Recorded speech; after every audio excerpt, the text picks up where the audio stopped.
तो मैं ये ਜ਼ਰੂਰ ਕਹਿਣਾ ਚਾਹੁੰਦਾ ਖਾਸਕਰ ਸਿੱਖ ਪੰਥ ਦੇ ਲੋਕਾਂ ਨੂੰ ਵੀ ਔਰ ਪੂਰੀ ਦੁਨੀਆ 'ਚ ਵਸਦੇ ਪੰਜਾਬੀਆਂ ਨੂੰ ਵੀ, ਬੱਚਿਆਂ ਨੂੰ ਇਹ ਦੱਸਣਾ ਹੈ ਕਿ ਸ਼ਹਾਦਤ ਦਾ ਮਕਸਦ ਕੀ ਹੈ, ਇਹਦੀ ਰਿਵਾਇਤਾਂ ਕੀ ਨੇ। ਅੱਛਾ, ਜਦ ਤੱਕ ਮਕਸਦ ਜ਼ਿੰਦਾ ਰਹੇਗਾ ਤੇ ਇਹ ਸਮਝੋ ਕਿ ਤੁਹਾਡੀ ਸੱਚੀ ਸ਼ਰਧਾ ਜਿਹੜੀ ਹੈ ਉਹ ਕਾਇਮ ਰਹੇਗੀ। ਤੇ ਮਕਸਦ ਤਾਂ ਇੱਕੋ ਹੀ ਸੀ ਕਿ ਅਸੀਂ ਆਪਣੀ ਅਣਖ ਦੇ ਨਾਲ ਜੀਣ ਦਾ ਸੁਨੇਹਾ ਜਿਹੜਾ ਹੈ ਉਹ ਆਪਣੀ ਕੌਮ ਨੂੰ ਦਈਏ। ਤੁਸੀਂ ਇਹ ਦੇਖੋ ਕਿ ਜਿਸ ਉਮਰ ਦੇ ਵਿੱਚ ਉਹਨਾਂ ਨੇ ਸ਼ਹਾਦਤ ਦਿੱਤੀ ਹੈ, ਇੰਨੀ ਛੋਟੀ ਉਮਰ ਦੇ ਵਿੱਚ ਬੱਚਿਆਂ ਨੂੰ ਤਾਂ ਇਹ ਪਤਾ ਹੀ ਨਹੀਂ ਹੁੰਦਾ ਕਿ ਉਹਨਾਂ ਦਾ ਟੀਚਾ ਕੀ ਹੈ ਜਾਂ ਮਕਸਦ ਕੀ ਹੈ। ਲੇਕਿਨ ਇਹ ਦੇਖੋ ਕਿ ਗੁਰੂ ਪਿਤਾ ਦੇ ਪੁੱਤਰਾਂ ਨੇ ਆਪਣੇ ਪਿਤਾ ਦਾ ਜਿਹੜਾ ਮਕਸਦ ਸੀਗਾ ਉਹਦੇ ਲਈ ਸ਼ਹਾਦਤ ਦਿੱਤੀ। ਇਹ ਜਿਹੜੀ ਸ਼ਹਾਦਤ ਹੈ ਇਹ ਸਿਰਫ ਇਸ ਲਈ ਨਹੀਂ ਕਿ ਯਾਦ ਕਰਕੇ ਆਂਸੂ ਅੱਖਾਂ ਜਾਣ, ਬਲ ਇਸ ਲਈ ਹੈ ਕਿਉਂਕਿ ਇਹ ਸਾਡੀ ਜਿੱਦਾਂ ਫਤਿਹਗੜ੍ਹ ਸਾਹਿਬ ਹੈ, ਇਹ ਪੰਜਾਬੀਆਂ ਦੇ ਲਈ ਯੂਨੀਵਰਸਿਟੀ ਦਾ ਦਰਜਾ ਰੱਖਦਾ ਹੈ। ਯਾਨੀ ਇਹ ਸਾਨੂੰ ਸ਼ਹਾਦਤ ਹੋਈ ਕਿੱਦਾਂ, ਇਹ ਬਹੁਤ ਬੜੀ ਬਾਤ ਹੈ, ਲੇਕਿਨ ਸ਼ਹਾਦਤ ਦਿੱਤੀ ਕਿਉਂ, ਇਹ ਉਸ ਤੋਂ ਵੀ ਵੱਡੀ ਗੱਲ। ਆਪਾਂ ਇੱਕ ਗੱਲ ਨੂੰ ਤਾਂ ਤੈਅ ਕਰ ਲਈਏ ਕਿ ਕੋਈ ਧਰਮ ਬੁਰਾ ਨਹੀਂ ਹੁੰਦਾ। ਅਗਰ ਕੋਈ ਮੁਖਬਰੀ ਕਰਨ ਵਾਲਾ ਹੈ ਤੇ ਫਿਰ ਉਸੇ ਧਰਮ ਦੇ ਲੋਕ ਜਿਹੜੇ ਨੇ ਸਭ ਤੋਂ ਮਹਿੰਗੀ ਜ਼ਮੀਨ ਖਰੀਦ ਕੇ ਸੰਸਕਾਰ ਕਰਨ ਵਾਲੇ ਨੇ। ਅਗਰ ਗਲਤ ਫੈਸਲਾ ਕਰਨ ਵਾਲਾ ਕਾਜ਼ੀ ਹੈ ਤੇ ਉਸੇ ਧਰਮ ਦਾ ਨਵਾਬ ਮਲੇਰਕੋਟਲਾ ਉਹਦੇ ਲਈ ਹਾਂ ਦਾ ਨਾਰਾ ਮਾਰਨ ਵਾਲਾ ਹੈ। ਅਗਰ ਕੋਈ ਗਲਤ ਕੰਮ ਕਰਵਾ ਰਿਹਾ ਹੈ ਸੂਬਾ ਸਰਹੰਦ ਤੇ ਉਸੇ ਧਰਮ ਦੇ ਮੰਨਣ ਵਾਲੇ ਨਬੀ ਖਾਂ ਤੇ ਗਨੀ ਖਾਂ ਆਪਣੇ ਗੁਰੂ ਨੂੰ ਉੱਚ ਦਾ ਪੀਰ ਬਣਾ ਕੇ। ਇਹਦਾ ਮਤਲਬ ਇਹ ਹੈ ਕਿ ਅਸੀਂ ਕੁਝ ਲੋਕਾਂ ਦਾ ਜਿਹੜਾ ਬੁਰਾ ਕਿਰਦਾਰ ਹੁੰਦਾ ਉਹਨੂੰ ਅਸੀਂ ਸਾਹਮਣੇ ਰੱਖ ਕੇ ਕਿਸੇ ਪੂਰੇ ਧਰਮ ਦੇ ਲੋਕਾਂ ਨੂੰ ਕਦੀ ਵੀ ਨਿੰਦਣ ਦੀ ਕੋਸ਼ਿਸ਼ ਨਹੀਂ ਕਰਦੇ। ਇਹ ਦੋ ਧਿਰਾਂ ਦਾ ਫੈਸਲਾ ਹੈ। ਇੱਕ ਧਿਰ ਜਿਨ੍ਹਾਂ ਸਾਡੀ ਰਿਸ਼ਤੇਦਾਰੀ ਹੈ ਉਹ ਸਾਡੇ ਧਰਮ ਦੇ ਹੈ ਔਰ ਉੱਥੇ ਫਿਰ ਹੱਕ ਔਰ ਸੱਚ ਦੇ ਲਈ ਦੂਜਾ ਮਜ਼ਲੂਮ ਬੰਦਾ ਮਰਦਾ ਤੇ ਅਸੀਂ ਚੁੱਪ ਹੋ ਜਾਂਦੇ, ਤੇ ਇਹਦਾ ਮਤਲਬ ਫਿਰ ਅਸੀਂ ਹਜੇ ਸ਼ਹਾਦਤ ਦੇ ਫਲਸਫੇ ਨੂੰ ਨਹੀਂ ਸਮਝੇ। ਜਾਂ ਫਿਰ ਕੋਈ ਸਾਡੇ ਤੋਂ ਬਹੁਤ ਤਕੜਾ ਧਨਾੜ ਬੰਦਾ ਕਿਸੇ ਦੇ ਨਾਲ ਜ਼ੁਲਮ ਕਰਦਾ ਔਰ ਲੋਕਾਂ ਦੇ ਵਾਂਗੂ ਅਸੀਂ ਵੀ ਚੁੱਪ ਹੋ ਕੇ ਖੜੇ ਦੇਖਦੇ ਰਹਿੰਦੇ, ਉਸ ਜ਼ੁਲਮ ਨੂੰ ਹੋਣ ਦਿੰਦੇ ਆ, ਇਹਦਾ ਮਤਲਬ ਫਿਰ ਅਸੀਂ ਅਜੇ ਸ਼ਹਾਦਤ ਦੇ ਫਲਸਫੇ ਨੂੰ ਨਹੀਂ ਸਮਝੇ। ਸ਼ਹਾਦਤ ਦਾ ਫਲਸਫਾ ਕਿਸੇ ਦਿਨ ਦਾ ਮੁਹਤਾਜ ਨਹੀਂ ਹੈ। ਸ਼ਹਾਦਤ ਦਾ ਫਲਸਫਾ ਤਾਂ ਤੁਹਾਡੇ ਵਿਵਹਾਰ ਦੇ ਵਿੱਚ ਪਾਇਆ ਜਾਂਦਾ ਹੈ। ਸ਼ਹੀਦੀ ਜੋੜ ਮੇਲ ਚੱਲ ਰਿਹਾ ਤੇ ਇਹ ਸਪਤਾਹ ਸਿੱਖਾਂ ਦੇ ਵਾਸਤੇ ਹੀ ਨਹੀਂ, ਬਾਕੀ ਹੋਰ ਵੀ ਧਰਮਾਂ ਦੇ ਲੋਕਾਂ ਵਾਸਤੇ ਬਹੁਤ ਅਹਿਮ ਹੁੰਦਾ, ਕਿਉਂਕਿ ਸਾਹਿਬ ਸ੍ਰੀ ਗੁਰੂ ਗੋਬਿੰਦ ਸਿੰਘ ਜੀ ਪਾਤਸ਼ਾਹ ਜੀ ਦੇ 4 ਸਾਹਿਬਜ਼ਾਦੇ ਅਤੇ ਮਾਤਾ ਗੁਜਰੀ ਜੀ ਜੋਤੀ ਜੋਤ ਸਮਾਏ ਸੀਗੇ। ਠੰਡੇ ਬੁਰਜ ਦੇ ਵਿੱਚ ਛੋਟੇ ਸਾਹਿਬਜ਼ਾਦਿਆਂ ਨੂੰ ਰੱਖਿਆ ਗਿਆ, ਉਸ ਤੋਂ ਬਾਅਦ ਉਹਨਾਂ ਨੂੰ ਨੀਹਾਂ ਦੇ ਵਿੱਚ ਚਿਣ ਦਿੱਤਾ ਗਿਆ। ਉਸ ਤੋਂ ਬਾਅਦ ਵੱਡੇ ਸਾਹਿਬਜ਼ਾਦਿਆਂ ਦੀ ਚਮਕੌਰ ਦੀ ਲੜਾਈ ਦੇ ਵਿੱਚ ਸ਼ਹੀਦੀ ਹੋ ਗਈ ਸੀ। ਤੇ ਇਹ ਸਪਤਾਹ ਦੇ ਵਿੱਚ ਸਾਰੇ ਲੋਕਾਂ ਦੇ ਮਨ ਉਦਾਸ ਹੁੰਦੇ ਨੇ ਅਤੇ ਸ਼੍ਰੀ ਫਤਿਹਗੜ੍ਹ ਸਾਹਿਬ ਵੱਲ ਚੱਲਦੇ ਨੇ। ਤਾਂ ਸਿਰਫ ਕੀ ਸਿੱਖ ਕੌਮ ਦੇ ਵਾਸਤੇ ਹੀ ਇਹਨਾਂ ਦੀ ਸ਼ਹਾਦਤ ਅਹਿਮੀਅਤ ਰੱਖਦੀ ਹੈ ਜਾਂ ਇਹ ਸਪਤਾਹ ਅਹਿਮੀਅਤ ਰੱਖਦਾ ਹੈ ਜਾਂ ਹੋਰ ਧਰਮਾਂ ਤੇ ਵੀ, ਤੇ ਬਾਕੀ ਲੋਕ ਉਹਨਾਂ ਦੀ ਸ਼ਹੀਦੀ ਨੂੰ ਕਿਸ ਤਰ੍ਹਾਂ ਦੇਖਦੇ ਨੇ, ਇਸ ਤੇ ਗੱਲਬਾਤ ਕਰਾਂਗੇ। ਸਾਡੇ ਨਾਲ ਪੰਜਾਬ ਦੇ ਸ਼ਾਹੀ ਇਮਾਮ ਮੁਹੰਮਦ ਉਸਮਾਨ ਲੁਧਿਆਣਵੀ ਜੀ ਸਾਡੇ ਨਾਲ ਮੌਜੂਦ ਨੇ, ਗੱਲਬਾਤ ਕਰਦੇ ਹਾਂ। ਸਰ, ਸਿਰਫ ਸਿੱਖਾਂ ਵਾਸਤੇ ਸਪਤਾਹ ਅਹਿਮ ਹੁੰਦਾ ਸਾਹਿਬਜ਼ਾਦਿਆਂ ਦੀ ਸ਼ਹਾਦਤ ਵਾਲਾ, ਕਿ ਬਾਕੀ ਕੌਮਾਂ ਕਿਸ ਤਰ੍ਹਾਂ ਦੇਖਦੀਆਂ ਇਸ ਨੂੰ? ਬਿਸਮਿਲ੍ਲਾਹਿਰ ਰਹਿਮਾਨਿਰ ਰਹੀਮ। ਸ਼ੁਰੂ ਅੱਲਾਹ ਤਾਲਾ ਦੇ ਨਾਂ ਤੋਂ ਜੋ ਬੜਾ ਮਿਹਰਬਾਨ ਤੇ ਨਿਹਾਇਤ ਹੀ ਰਹਿਮ ਕਰਨ ਵਾਲਾ ਹੈ। ਦਸ਼ਮੇਸ਼ ਪਿਤਾ ਸਾਹਿਬ ਸ਼੍ਰੀ ਗੁਰੂ ਗੋਬਿੰਦ ਸਿੰਘ ਜੀ ਮਹਾਰਾਜ ਦੀ ਜਿਹੜੀ ਸ਼ਖਸੀਅਤ ਹੈ ਉਹ ਸਿਰਫ ਸਿੱਖ ਪੰਥ ਦੇ ਲਈ ਨਹੀਂ ਬਲਕਿ ਪੂਰੀ ਦੁਨੀਆ ਦੇ ਲੋਕਾਂ ਦੇ ਲਈ ਔਰ ਖਾਸ ਕਰਕੇ ਪੂਰੀ ਦੁਨੀਆ 'ਚ ਵਸਦੇ ਪੰਜਾਬੀਆਂ ਲਈ,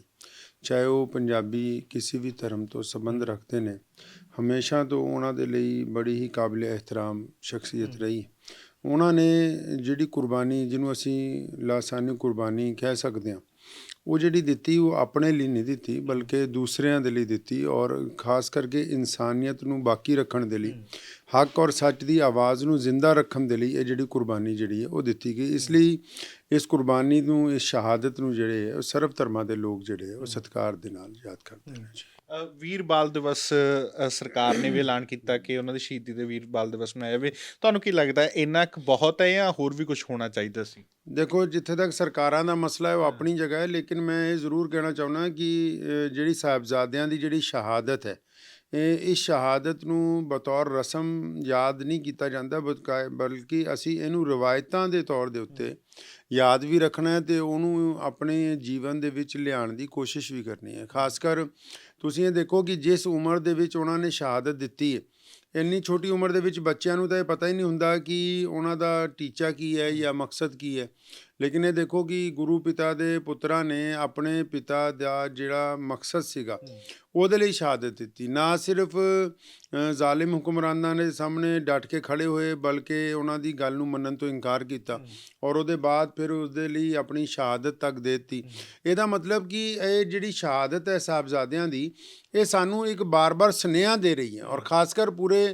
ਦੁਨੀਆ 'ਚ ਵਸਦੇ ਪੰਜਾਬੀਆਂ ਨੂੰ ਇੱਕ ਸੁਨੇਹਾ ਬਾਰ-ਬਾਰ ਦਿੰਦੀ। ਇਹਦਾ ਸੁਨੇਹਾ ਹੈ ਕਿ ਅਸੀਂ ਜਾਬਰ ਹੁਕਮਰਾਨਾਂ ਦੇ ਅੱਗੇ ਕਦੀ ਚੁੱਪ ਨਹੀਂ ਰਹਿਣਾ, ਅਸੀਂ ਕਦੀ ਜ਼ੁਲਮ ਦੇ ਅੱਗੇ ਹਾਰ ਨਹੀਂ ਮੰਨਣੀ, ਅਸੀਂ ਕਦੀ ਝੂਠ ਦਾ ਸਾਥ ਨਹੀਂ ਦੇਣਾ, ਅਸੀਂ ਸੱਚ ਕਹਿਣ ਦੇ ਲਈ ਕਦੀ ਹਾਲਾਤ ਦੀ ਔਰ ਹੁਕਮਰਾਨਾਂ ਦੀ ਜਾਂ ਮੌਸਮ ਦੀ ਕਦੀ ਪਰਵਾਹ ਨਹੀਂ ਕਰਨੀ। ਅਸੀਂ ਇਸ ਤਰੀਕੇ ਦੇ ਨਾਲ ਇਹ ਜਿਹੜੇ ਹੁਣ ਆਪਾਂ ਜਦੋਂ ਸਫਰੇ ਸ਼ਹਾਦਤ ਦੇ ਦਿਨ ਚੱਲਦੇ ਪਏ ਨੇ ਔਰ ਅਲੱਗ-ਅਲੱਗ ਤਰੀਕਿਆਂ ਨਾਲ ਲੋਕ ਇਸ ਸ਼ਹਾਦਤ ਨੂੰ ਯਾਦ ਕਰਦੇ, ਸਲਾਮ ਕਰਦੇ, ਤੇ ਮੈਂ ਇਹ ਜ਼ਰੂਰ ਕਹਿਣਾ ਚਾਹੁੰਦਾ ਖਾਸ ਕਰ ਸਿੱਖ ਪੰਥ ਦੇ ਲੋਕਾਂ ਨੂੰ ਵੀ ਔਰ ਪੂਰੀ ਦੁਨੀਆ 'ਚ ਵਸਦੇ ਪੰਜਾਬੀਆਂ ਨੂੰ ਵੀ, ਬੱਚਿਆਂ ਨੂੰ ਇਹ ਦੱਸਣਾ ਹੈ ਕਿ ਸ਼ਹਾਦਤ ਦਾ ਮਕਸਦ ਕੀ ਹੈ, ਇਹਦੀ ਰਿਵਾਇਤਾਂ ਕੀ ਨੇ। ਅੱਛਾ, ਜਦ ਤੱਕ ਮਕਸਦ ਜ਼ਿੰਦਾ ਰਹੇਗਾ ਤੇ ਇਹ ਸਮਝੋ ਕਿ ਤੁਹਾਡੀ ਸੱਚੀ ਸ਼ਰਧਾ ਜਿਹੜੀ ਹੈ ਉਹ ਕਾਇਮ ਰਹੇਗੀ। ਤੇ ਮਕਸਦ ਤਾਂ ਇੱਕੋ ਹੀ ਸੀ ਕਿ ਅਸੀਂ ਆਪਣੀ ਅਣਖ ਦੇ ਨਾਲ ਜੀਣ ਦਾ ਸੁਨੇਹਾ ਜਿਹੜਾ ਹੈ ਉਹ ਆਪਣੀ ਕੌਮ ਨੂੰ ਦਈਏ, ਤਾਂ ਕਿ ਜਿਹੜੀ ਅਣਖ ਹੁੰਦੀ ਹੈ ਉਹ ਇਨਸਾਨ ਨੂੰ ਸੱਚਾਈ ਔਰ ਹੱਕ ਦੇ ਰਸਤੇ ਦੇ ਉੱਤੇ ਰੱਖਦੀ। ਤੁਹਾਨੂੰ ਲੱਗਦਾ ਅੱਜ ਕੱਲ੍ਹ ਸਾਡੇ ਬੱਚਿਆਂ ਨੂੰ ਪਤਾ ਹੈ ਕਿ ਸਾਹਿਬਜ਼ਾਦਿਆਂ ਨੇ ਕਿਸ ਤਰ੍ਹਾਂ ਸ਼ਹਾਦਤ ਦਿੱਤੀ, ਕਿਸ ਤਰ੍ਹਾਂ ਗੁਰੂ ਗੋਬਿੰਦ ਸਿੰਘ ਜੀ ਨੇ ਉਹਨਾਂ ਨੇ ਆਪਣੇ ਪੁੱਤ ਬਾਰੇ, ਮਾਂ ਬਾਰੇ, ਤੇ ਲੱਗਦਾ ਕਿ ਸਾਡੇ ਬੱਚਿਆਂ ਨੂੰ ਉਹ ਸ਼ਹਾਦਤਾਂ ਬਾਰੇ ਪਤਾ ਅੱਜ ਕੱਲ੍ਹ? ਦੇਖੋ, ਇਹ 'ਚ ਮੈਂ ਤੁਹਾਡੀ ਇੱਕ ਗੱਲ ਨੂੰ ਵਧਾਉਣਾ ਵੀ ਹੈ ਔਰ ਮੈਂ ਸਮਝਦਾ ਕਿ ਇਹਦੇ 'ਚ ਥੋੜ੍ਹਾ ਜਿਹਾ ਤਬਦੀਲੀ ਵੀ ਹੋਣੀ ਚਾਹੀਦੀ ਹੈ। ਜਿੱਦਾਂ ਸਾਡੇ ਇਸਲਾਮ ਧਰਮ 'ਚ ਸਭ ਤੋਂ ਬੜੀ ਸ਼ਹਾਦਤ ਇਮਾਮ ਹੁਸੈਨ ਨੇ ਦਿੱਤੀ, ਉਹਨਾਂ ਦੇ ਸਾਰੇ ਬੱਚਿਆਂ ਨੇ ਦਿੱਤੀ। ਤੇ ਸਾਡੇ ਜਦੋਂ ਮੁਹੱਰਮ ਦਾ ਮਹੀਨਾ ਆਉਂਦਾ ਤੇ ਬਹੁਤ ਸਾਰੇ ਜਿਹੜੇ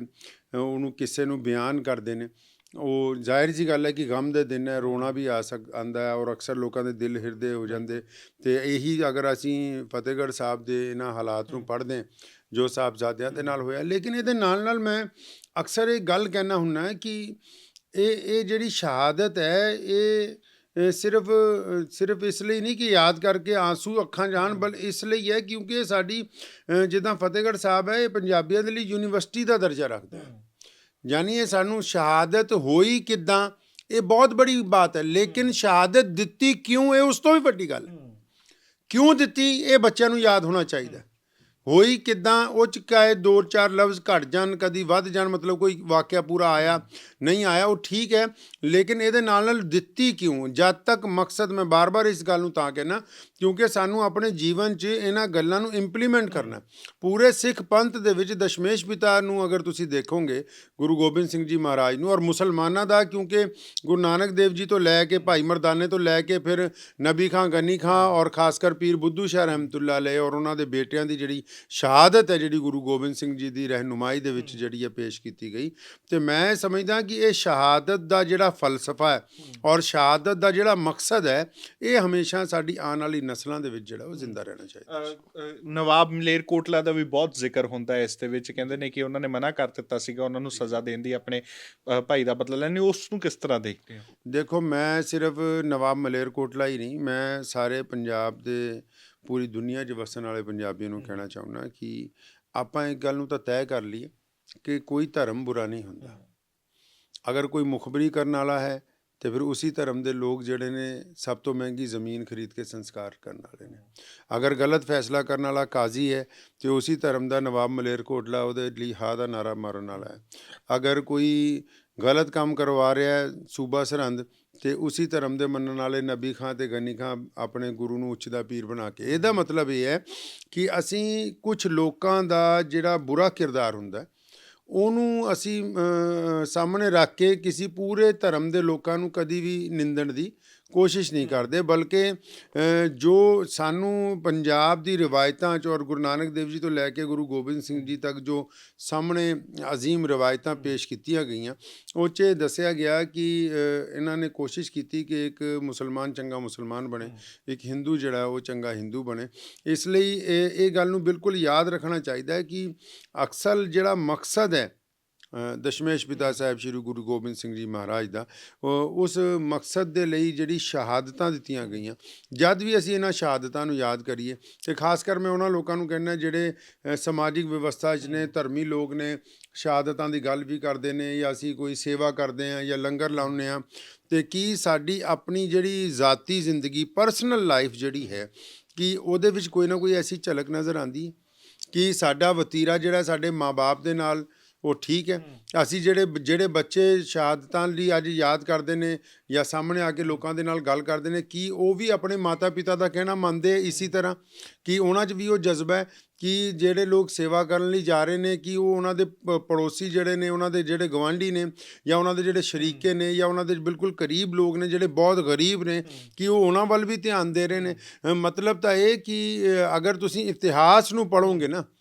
ਤੇ ਜਿੰਨੇ ਵੀ ਮਹਾਂਪੁਰਸ਼ ਤੁਹਾਨੂੰ ਮਿਲਣਗੇ ਉਹਨਾਂ ਨੇ ਪਹਿਲਾਂ ਆਪਣੇ ਜਿਹੜੇ ਨੇੜੇ ਦੇ ਲੋਕ ਸੀ, ਬਿਲਕੁਲ ਕਰੀਬ ਦੇ ਲੋਕ,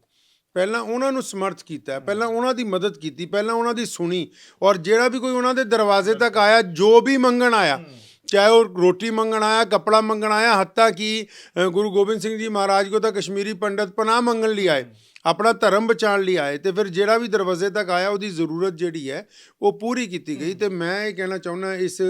ਬਹੁਤ ਵੱਡੇ ਅਜ਼ੀਮ ਮਕਸਦ ਦੇ ਮੌਕੇ 'ਤੇ ਇਸ ਬਹੁਤ ਬੜੀ ਸ਼ਹਾਦਤ ਨੂੰ ਯਾਦ ਕਰਦੇ ਹੋਏ ਕਿ ਸਾਨੂੰ ਸਾਰਿਆਂ ਨੂੰ ਆਪਣੇ ਜੀਵਨ ਦੇ ਵਿੱਚ ਵੀ ਕੁਛ ਨਾ ਕੁਛ ਹਰ ਸਾਲ ਇੱਕ ਨਾ ਇੱਕ ਨੇਕੀ ਦਾ ਜਿਹੜਾ ਉਹ ਵਾਧਾ ਜ਼ਰੂਰ ਕਰਨਾ ਚਾਹੀਦਾ। ਸ਼ਹਾਦਤ ਨੂੰ ਯਾਦ ਕਿਸ ਤਰ੍ਹਾਂ ਕਰਨਾ ਚਾਹੀਦਾ, ਕਿਉਂਕਿ ਕਈ ਲੋਕਾਂ ਦੇ ਬਹੁਤ ਢੰਗ ਹੁੰਦੇ ਨੇ, ਕੋਈ ਲੰਗਰ ਲਗਾਉਂਦੇ ਨੇ, ਚਾਹ ਦੇ ਲੰਗਰ ਲਗਾਉਂਦੇ ਨੇ, ਦੁੱਧ ਦੇ ਲੰਗਰ ਲਗਾਉਂਦੇ, ਸ਼ਹਾਦਤ ਨੂੰ ਅਸਲ ਤਰੀਕੇ 'ਚ ਯਾਦ ਕਿਸ ਤਰ੍ਹਾਂ ਕਰੀ? ਮੈਂ ਸਮਝਦਾ ਸ਼ਹਾਦਤ ਨੂੰ ਆਪਣੀ ਪ੍ਰੈਕਟੀਕਲ ਲਾਈਫ 'ਚ ਯਾਦ ਕਰਨਾ ਚਾਹੀਦਾ। ਮਿਸਾਲ ਦੇ ਤੌਰ 'ਤੇ ਕੋਈ ਦੋ ਧਿਰਾਂ ਦਾ ਫੈਸਲਾ ਹੈ, ਇੱਕ ਧਿਰ 'ਚ ਨਾ ਸਾਡੀ ਰਿਸ਼ਤੇਦਾਰੀ ਹੈ ਜਾਂ ਉਹ ਸਾਡੇ ਧਰਮ ਦੇ ਹੈ, ਔਰ ਉੱਥੇ ਫਿਰ ਹੱਕ ਔਰ ਸੱਚ ਦੇ ਲਈ ਦੂਜਾ ਮਜ਼ਲੂਮ ਬੰਦਾ ਮਰਦਾ ਤੇ ਅਸੀਂ ਚੁੱਪ ਹੋ ਜਾਂਦੇ, ਤੇ ਇਹਦਾ ਮਤਲਬ ਫਿਰ ਅਸੀਂ ਹਜੇ ਸ਼ਹਾਦਤ ਦੇ ਫਲਸਫੇ ਨੂੰ ਨਹੀਂ ਸਮਝੇ। ਜਾਂ ਫਿਰ ਕੋਈ ਸਾਡੇ ਤੋਂ ਬਹੁਤ ਤਕੜਾ ਧਨਾੜ ਬੰਦਾ ਕਿਸੇ ਦੇ ਨਾਲ ਜ਼ੁਲਮ ਕਰਦਾ ਔਰ ਲੋਕਾਂ ਦੇ ਵਾਂਗੂ ਅਸੀਂ ਵੀ ਚੁੱਪ ਹੋ ਕੇ ਖੜੇ ਦੇਖਦੇ ਰਹਿੰਦੇ, ਉਸ ਜ਼ੁਲਮ ਨੂੰ ਹੋਣ ਦਿੰਦੇ ਆ, ਇਹਦਾ ਮਤਲਬ ਫਿਰ ਅਸੀਂ ਅਜੇ ਸ਼ਹਾਦਤ ਦੇ ਫਲਸਫੇ ਨੂੰ ਨਹੀਂ ਸਮਝੇ। ਸ਼ਹਾਦਤ ਦਾ ਫਲਸਫਾ ਕਿਸੇ ਦਿਨ ਦਾ ਮੁਹਤਾਜ ਨਹੀਂ ਹੈ। ਸ਼ਹਾਦਤ ਦਾ ਫਲਸਫਾ ਤਾਂ ਤੁਹਾਡੇ ਵਿਵਹਾਰ ਦੇ ਵਿੱਚ ਪਾਇਆ ਜਾਂਦਾ ਹੈ। ਔਰ ਅਗਰ ਤੁਸੀਂ ਆਪਣੇ ਵਿਵਹਾਰ ਦੇ ਪ੍ਰਤੀ, ਜਿਸ ਮਿਸਾਲ ਦੇ ਤੌਰ 'ਤੇ ਵਪਾਰ ਕਰਦੇ ਪਏ ਹੋ ਔਰ ਤੁਹਾਨੂੰ ਪਤਾ ਹੈ ਕਿ ਇਹ ਚੀਜ਼ ਖਰਾਬ ਹੈ ਔਰ ਮੈਂ ਆਪਣੇ ਗਾਹਕ ਨੂੰ ਨਹੀਂ ਦੇਣੀ, ਫਿਰ ਧੋਖਾ ਦੇ ਰਹੇ ਹੋ, ਇਹਦਾ ਮਤਲਬ ਹਜੇ ਤੁਸੀਂ ਦਿਲੋਂ ਜਿਹੜਾ ਹੈ ਉਸ ਫਲਸਫੇ ਨੂੰ ਤਸਲੀਮ ਨਹੀਂ ਕਰਦੇ ਪਏ। ਇਹ ਤਾਂ ਰੋਜ਼ਾਨਾ ਦੇ ਆਪਣੇ ਵਿਵਹਾਰ ਦੇ ਵਿੱਚ ਅਗਰ ਅਸੀਂ ਇਹਨਾਂ ਗੱਲਾਂ ਨੂੰ ਲੈ ਕੇ ਆਵਾਂਗੇ ਤਾਂ ਹੀ ਸਾਡੇ ਵੱਲੋਂ ਸੱਚਾ ਸਲਾਮ ਜਿਹੜਾ ਉਹ ਹੋ ਸਕਦਾ। ਤੁਸੀਂ ਇਸ ਸਪਤਾਹ ਦੇ ਵਿੱਚ ਕਿਸ ਤਰ੍ਹਾਂ ਸ਼ਹੀਦਾਂ ਨੂੰ ਯਾਦ ਕਰਦੇ ਆ, ਕਿਸ ਤਰ੍ਹਾਂ ਦਾ ਕਰਦੇ ਹੋ ਤੁਸੀਂ ਸ਼ਹਾਦਤ ਨੂੰ ਯਾਦ? ਦੇਖੋ ਐਸਾ ਹੈ ਕਿ ਇਸਲਾਮ 'ਚ ਬੜੇ ਬੜੇ ਲੋਕ ਜਿਹੜੇ ਅੱਜ ਤੱਕ ਗੁਜ਼ਰੇ, ਹਜ਼ਰਤ ਮੁਹੰਮਦ ਸੱਲੱਲਾਹੁ ਅਲੈहि ਵਸੱਲਮ ਤੋਂ ਬਾਅਦ ਵੀ, ਤੇ ਹਜ਼ਰਤ ਸੁਲਤਾਨ ਸਲਾਹੁਦੀਨ ਅਯੂਬੀ ਦਾ ਕੌਲ ਵੀ ਹੈ ਬਹੁਤ ਮਸ਼ਹੂਰ ਕਿ ਜਿਹੜੇ ਦੁਨੀਆ 'ਚ ਬਹਾਦਰ ਲੋਕ ਗੁਜ਼ਰੇ ਨੇ, ਬੜੇ ਲੋਕ ਗੁਜ਼ਰੇ ਨੇ ਔਰ ਜਿਨ੍ਹਾਂ ਨੇ ਬੜੀਆਂ ਕੁਰਬਾਨੀਆਂ ਕੀਤੀਆਂ, ਤੇ ਉਹਨਾਂ ਦਾ ਚਾਹੇ ਧਰਮ ਜਿਹੜਾ ਮਰਜ਼ੀ ਹੋਵੇ, ਉਹਨਾਂ ਦੀ ਕੁਰਬਾਨੀ ਨੂੰ ਪਹਿਲਾਂ ਤਸਲੀਮ ਕੀਤਾ ਜਾਏ, ਸੱਚੇ ਦਿਲੋਂ ਸਲਾਮ ਜਿਹੜਾ ਹੈ ਉਹ ਪੇਸ਼ ਕੀਤਾ ਜਾਏ। ਇਹ ਦਿਨ ਜਿਹੜੇ ਆਉਂਦੇ ਨੇ, ਇਹਨਾਂ ਦਿਨਾਂ ਦੇ ਵਿੱਚ ਜਦ ਅਸੀਂ ਵਾਕਿਆਤ ਪੜ੍ਹਦੇ ਹਾਂ ਤੇ ਪਤਾ ਲੱਗਦਾ ਹੈ ਕਿ ਪੋਹ ਦੇ ਦਿਨਾਂ ਦੇ ਵਿੱਚ ਇੱਕ ਲਾਸਾਨੀ ਸ਼ਹਾਦਤ ਜਿਹੜੀ ਹੈ ਉਹ ਪੰਜਾਬ ਦੀ ਜ਼ਮੀਨ ਦੇ ਉੱਤੇ ਔਰ ਖਾਸ ਕਰ ਜਿਹੜੀ ਧਰਤੀ 'ਤੇ ਆਪਾਂ ਲੋਕ ਅੱਜ ਕੱਲ੍ਹ ਵੱਸਦੇ ਪਏ ਹਾਂ, ਪੰਜਾਬ ਆਹ ਵਾਲਾ ਚੜ੍ਹਦਾ ਪੰਜਾਬ, ਇਸ ਧਰਤੀ ਦੇ ਉੱਤੇ ਸਾਹਿਬਜ਼ਾਦਿਆਂ ਦੀ ਸ਼ਹਾਦਤ ਜਿਹੜੀ ਹੈ ਹੋਈ। ਔਰ ਇਸ ਲਈ ਮੈਂ ਸਮਝਦਾ ਕਿ ਜਦੋਂ ਇਹ ਦਿਨ ਆਉਂਦੇ ਨੇ ਤੇ ਆਟੋਮੈਟਿਕ ਹੀ ਤਕਰੀਬਨ ਸਾਰੇ ਪੰਜਾਬੀਆਂ ਦੀ ਜਿਹੜੀ ਤਵੱਜੋ ਹੈ ਉੱਧਰਲੇ ਪਾਸੇ ਚੱਲ ਜਾਂਦੀ ਹੈ, ਤੇ ਅਸੀਂ ਅਕਸਰ ਇਹਦਾ ਜ਼ਿਕਰ ਜਿਹੜਾ ਉਹ ਆਪਣੀ ਮਜਲਿਸਾਂ ਦੇ ਵਿੱਚ ਆਪਣੇ ਲੋਕਾਂ ਦੇ ਵਿੱਚ ਕਰਦੇ ਹਾਂ ਔਰ ਫਿਰ ਇਹ ਕੋਸ਼ਿਸ਼ ਕੀਤੀ ਜਾਂਦੀ ਹੈ ਕਿ ਵੀ ਉਹਨਾਂ ਨੂੰ ਉਹਨਾਂ ਦਾ ਜਿਹੜਾ ਫਲਸਫੇ ਦੀ ਗੱਲ ਹੈ ਇਹਨੂੰ ਅਗਲੀ ਨਸਲ ਦੇ ਵਿੱਚ ਕਿਸੇ ਨਾ ਕਿਸੇ ਤਰ੍ਹਾਂ ਪਹੁੰਚਾਉਣ ਦੀ ਜਿਹੜੀ ਉਹ ਕੋਸ਼ਿਸ਼ ਕੀਤੀ ਜਾਵੇ। ਅਲੱਗ-ਅਲੱਗ ਤਰ੍ਹਾਂ ਜਿੱਥੇ ਲੰਗਰ ਲੱਗਦੇ ਨੇ ਜਾਂ ਤੁਸੀਂ ਗੁਰਦੁਆਰਾ ਸਾਹਿਬਾਨ 'ਚ ਅਸੀਂ ਇੱਕ ਪ੍ਰੋਗਰਾਮ ਜਿਹੜਾ ਸਾਡੇ ਗੁਰਸਾਹਿਬ ਸਿੰਘ ਜੀ ਨੇ ਔਰ ਕੁਛ ਹੋਰ ਮੇਰੇ ਦੋਸਤ ਨੇ, ਸਰਦਾਰ ਪਰਮਪਾਲ ਸਿੰਘ ਸੱਭਰਵਾਂ ਨੇ, ਤੇ ਅਸੀਂ ਸਾਡੇ ਆਪਣੇ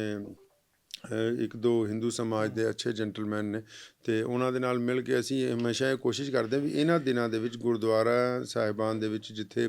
ਵੱਡੀ ਗਿਣਤੀ 'ਚ ਸੰਗਤ ਜਿਹੜੀ ਹੈ ਇਕੱਠੀ ਹੁੰਦੀ ਹੈ, ਉਹਨਾਂ ਦੇ ਨਾਲ ਬਹਿ ਕੇ ਆਪਣੀ ਸਾਂਝ ਵੀ ਪਾਈਏ ਤੇ ਸ਼ਹਾਦਤ ਦਾ ਜਿਹੜਾ ਫਲਸਫਾ ਹੈ ਉਹਨੂੰ ਘੱਟੋ ਘੱਟ ਉਹਨਾਂ ਲੋਕਾਂ ਤੱਕ ਉਹਨਾਂ ਲਫ਼ਜ਼ਾਂ ਦੇ ਵਿੱਚ ਪਹੁੰਚਾਉਣ ਦੀ ਕੋਸ਼ਿਸ਼ ਕਰੀਏ ਤਾਂ ਕਿ ਸੌਖੇ ਸ਼ਬਦਾਂ ਦੇ ਵਿੱਚ ਲੋਕ ਇਸ ਫਲਸਫੇ ਨੂੰ ਸਮਝ ਸਕਣ ਔਰ ਉਹ ਸੱਚੀ ਤਰ੍ਹਾਂ ਸਲਾਮ ਪੇਸ਼ ਕਰ ਸਕਣ। ਇਮਾਮ ਸਾਹਿਬ, ਉਹ ਲੋਕ ਕੌਣ ਨੇ ਜਿਹੜੇ ਧਰਮ ਦੇ ਨਾਂ 'ਤੇ ਵੰਡੀਆਂ ਪਾਉਂਦੇ ਨੇ? ਫਿਰ ਬੱਚਿਆਂ ਦੀ ਸ਼ਹਾਦਤ ਹੁੰਦੀ ਹੈ, ਸਾਹਿਬਜ਼ਾਦਿਆਂ ਦੀ, ਬੱਚੇ ਕਹਿੰਦੇ ਸਾਰਿਆਂ ਦੇ ਇੱਕੋ ਜਿਹੇ ਹੁੰਦੇ ਨੇ, ਫਿਰ ਇੱਦਾਂ ਦੇ ਲੋਕ ਕੌਣ ਨੇ ਉਹ ਜਿਹੜੇ ਵੰਡੀਆਂ ਪਾਉਣ ਦੀ ਕੋਸ਼ਿਸ਼ ਕਰਦੇ ਨੇ? ਇੱਦਾਂ ਹੈ ਕਿ ਪੰਜਾਬ ਮੁੱਢ ਤੋਂ ਹੀ ਬੜਾ ਤਾਕਤਵਰ ਸੂਬਾ ਰਿਹਾ ਔਰ ਮੈਂ ਅਕਸਰ ਕਹਿੰਦਾ ਹੁੰਦਾ ਕਿ ਪੰਜਾਬ ਦੇ ਖਿਲਾਫ ਸਾਜ਼ਿਸ਼ਾਂ ਹੋਣੀਆਂ ਸੰਭਾਵਕ ਹੈ,